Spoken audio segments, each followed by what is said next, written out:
United States of America. Those 5 words have stood for almost a quarter of a millennium as a banner of liberty to the rest of the world. They stand for an unprecedented experiment, one that created a government based on the principle that every man has a God-given right to liberty, to freedom from oppression by any government or tyrant, and a God-given responsibility to deal fairly with all others. For most of that time, America has stood as a beacon of hope for other nations, an ideal toward which they would strive and the model upon which they base their own reformations. And yet, today America is falling into the same pits of Marxism and communism that have already destroyed many other nations upon the earth. In the hands of the Democratic Party, and through crimes so egregious that they are unprecedented in history, the American election process, which relies upon the will of the people to choose those to whom they entrust the leadership of their nation, has been perverted in such a way that the most obvious impostor now occupies the White House, and the Democratic Party now prepares to subvert the Constitution of the United States by turning us into the next great failed Marxist experiment. With a diabolically planned and orchestrated act of terrorism that disguised itself as a health crisis, the Democratic Party has aligned itself with the Chinese Communist Party in an attempt to subvert the law of our land and allow communism to take over. We have seen in the past 6 months how the Democrats have committed thousands of acts of fraud in order to elect their puppet regime and how they now fight like demons to prevent their crimes from being exposed. Despite the fact that the vast majority of American citizens are fully aware of the fraud that took place during the election, they are untouched. The criminal elites that rule our nation through a deep state initiative are not being prosecuted for their crimes, and they are laughing in our faces as we present evidence after evidence. Our nation, which was founded on Christian principles, has been lured away into every kind of perversion known to man. Homosexuality, atheism, denial of nature, promotion of these perversions in every form of media from movies to children's cartoons, the introduction of homosexuality and transgenderism into our elementary schools, and so many other examples that we need not list them all. Homosexuals and child molesters celebrate their perversions in the street with parades and lewd performances, while stating publicly that they plan to convert our children to their way of life. The parent who protests their lascivious activities is labeled homophobic or prejudiced, and threatened with lawsuits or even violence, and the courts decline to uphold the sanctity of the family. Standing on Christian principles is now considered hate speech, and despite the First Amendment to the Constitution, we are seeing both civil and criminal penalties handed down over mere words. Our educational system, once the envy of most of the world, has become a laughingstock. Our children are taught to hate and reject their own society, and now there are moves afoot to make them hate their own race and culture.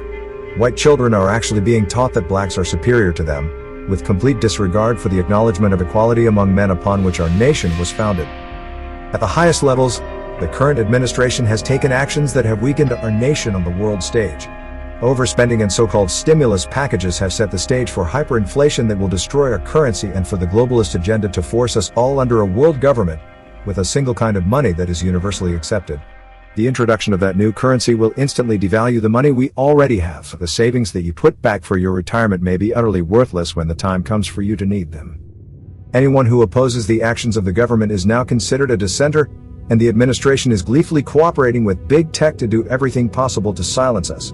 If we dare to state aloud our opposition to the government's plans, we risk becoming the objects of governmental wrath. Tax audits, threats of imprisonment, even physical violence delivered under the guise of executing a search warrant, and more than one who has resisted the push towards Marxist globalism has ended up dead already. One by one, we are watching our freedoms being taken away. Big tech has nullified the First Amendment, and the court's refusal to penalize them for interfering with American freedom of speech has only emboldened them. They have joined with the mainstream news media to create a new narrative that not only has no basis in truth, but is patently false and destructive to the American way of life. The truth is suppressed and lies are repeated so often that they become more believable. 2 companies, BlackRock and Vanguard, own significant stock in almost every corporation, from those that produce the food we eat to the ones that provide our healthcare. This means that we are entirely at the mercy of these 2 corporations, which work closely with the administration to enforce its unlawful, treasonous policies. It is their aim, publicly stated, that the American citizen will soon own absolutely nothing. Instead, he will pay a fee to use everything from housing to transportation to clothing and anything else he could desire. Without the responsibilities of ownership, they say, we will all be much happier. From the outside, it seems to be very obvious that the deep state is winning. We see all these changes taking place, and we know that the rest of the world is watching to see what happens here in the cradle of liberty. If we fall, there is little doubt that the rest of the world will follow suit. The oligarchs who pull the strings behind the deep state will win, and we who are capable of independent thought will become liabilities that must be eliminated. We now know that this plan has been in the works for more than a century. Those who have worked to bring it about have followed the guidance of Karl Marx, Saul Alinsky, and others, stretched out over the past century but always leading toward this particular time. From a Christian perspective, there's reason to believe that this may be the end times predicted in the book of Revelation. The spirit of Antichrist is certainly thriving in the world today, but the beast himself has yet to appear. There are still those among us who hold out hope that we can save our country, and the means to do so are slowly being discovered. There are now several social platforms that support freedom of speech, places where those of us who cherish our liberty can still gather to discuss how we can peacefully reclaim our country. There is a vast conservative movement that is working hard to replace Democrat operatives and false conservative politicians with genuine statesmen, people who will stand for the truth of what our republic was meant to be. If we will save America, if we will live the eagle once more to its roost and see it by again, we must gather as many of us as we can and show by our sheer numbers that we have the capability of surviving whatever the administration wants to throw at us. One of the first things we need to do is prepare for the economic disaster that is coming. As mentioned earlier, one of the greatest dangers is to our money supply. Toward that end, the Liberty Dollar Financial Association has prepared the system that can preserve your spending power and help you to earn even more money, so that your family will not be among those who suffer from the coming shortages of food and other necessities. But that's not all. The Liberty Network, a brand new social site that works in partnership with LDFA, offers a complete online alternative economy. Members of the network can buy and sell through our marketplace or establish online storefronts for their businesses. We are building our own entertainment networks, everything from books to music to movies and TV. We have our own auction system and are developing our own educational network, an online school for students of all ages. The goal of the Liberty Network is to help its members to not only survive, but to flourish during these hard times.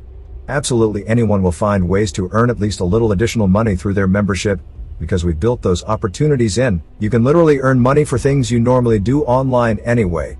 And more importantly, however, the Liberty Network is about helping people learn just what they can do to help save our country.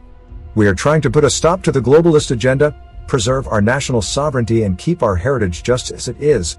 We want to put a stop to the rewriting of history, a stop to the attempt to change our history into some kind of evil plot that was perpetrated only against certain races, and a stop to any attempt to undermine, ignore, or overrule our great Constitution. If these are goals you can align yourself with, then we would love to have you in the Liberty Network. The eagle has definitely fallen, but that doesn't mean she can't be healed and climb back into the sky. All it takes is for the people who still love this country to band together, and the Liberty Network is one of the best ways to do so. It's absolutely free to join, and it's easy to find ways to improve your circumstances. Won't you join us today?